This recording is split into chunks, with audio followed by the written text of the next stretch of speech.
আসসালামু আলাইকুম ভাই ও বোনেরা, আপনি কি কখনো ভেবেছেন সেই রাতের কথা যেদিন আপনার সবচেয়ে আপন মানুষটাও আপনাকে রেখে চলে যাবে?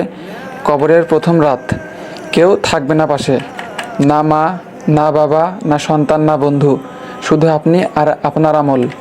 সেদিন আপনার দামি মোবাইল, গ্লোসি গাড়ি অথবা সুন্দর ঘর এগুলোর কোনো দাম থাকবে না। আপনার নামাজ থাকবে, আপনার কুরআন থাকবে, আপনার আল্লাহর ভয় থাকবে। ভাই ও বোনেরা, আজ আমরা দুনিয়ার জন্য পাগলের মতো ছুটছি, কিন্তু সেই জায়গার জন্য যেখানে আমাদের থাকতে হবে হাজার হাজার বছর, আমরা কি কিছু প্রস্তুতি নিচ্ছি?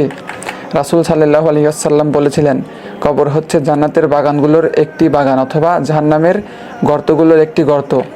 আজ যদি আমি মরে যাই, আমার কবরটা কেমন হবে? আলো ভরা হবে নাকি অন্ধকার ভয়ঙ্কর? ভাই, এখনও সময় আছে, এখনও নামাজে ফিরে আসো, কুরআনের দিকে আসো, মা বাবাকে হাসাও, হারাম থেকে ফিরে আসো, আল্লাহকে ডাকো কেঁদে। তিনি বলেছেন, আমাকে ডাকো, আমি সাড়া দিব। একটা সিজদা আমাদের জীবন বদলে দিতে পারে, একটা কান্না আল্লাহর দরজায় আমাদের সফল বানিয়ে দিতে পারে, একটা তওবা আমাদের কবরকে জান্নাতের বাগান বানিয়ে দিতে পারে।